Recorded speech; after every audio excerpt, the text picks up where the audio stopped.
CBS 12 News this morning is unveiling a new series of reports exploring Florida's colorful past, stories highlighting the amazing people and places from our state's hidden history. Anytime you travel, people want to know, what airport are you flying out of? West Palm, Fort Lauderdale, Miami, popular options we all know, but what if there was a fourth airport? And what if the fourth was also the biggest and most glamorous airport in the entire world? Interesting to think about here. One catch though, you have to go way out into the Everglades to catch your flight. Here's Mike Magnoli.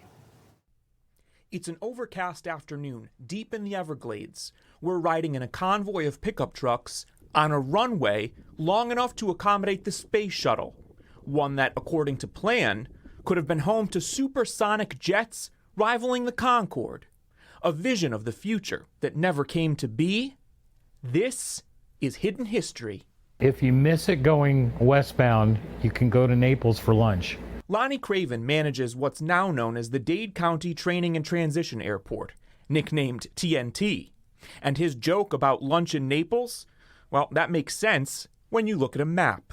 The airport is so remote, it's actually closer to the Gulf Coast, and the original architects had talked about building 2 high-speed trains to carry passengers from parking lots on both sides of Florida to the massive terminal, which is surrounded by swampland.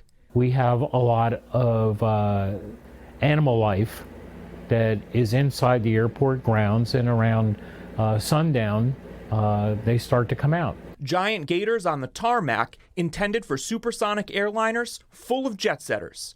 In the mid-60s, officials in South Florida were inspired by the brand new 747 and airplane designs coming from Britain, France, and Russia. Sleek-looking concepts capable of beating the speed of sound and crossing oceans in record time. The aerospace industry and state leaders predicted that by the 1970s, we'd all be flying Concorde-like aircraft. And Boeing was trying to get into the game with a jet model they called the 2707. It was that excitement and the prospect of bringing international travelers to South Florida that motivated Dade County's Port Authority to buy 39 square miles of property for their ambitious project. And the Everglades jetport would have been 5 times the size of New York's JFK. Well, it started to happen. In 1968, they built 1 runway and 1 taxiway that we have today. It was a dream that they would probably have a minimum of 4 runways. But before any passengers could pick up their suitcases, some folks picked up signs protesting the environmental impact of construction. And only the wealthiest could fly on Concorde. Supersonic travel wasn't cheap, so the plan for the luxurious airport was grounded. This airport was mainly used for pilot certification. Craven explains once the jetport dream died, airlines like Pan Am and Eastern began to use the runway for pilot training. And that went on for a couple of decades until sophisticated flight simulators made the runway practice obsolete, and the airport slipped further into obscurity.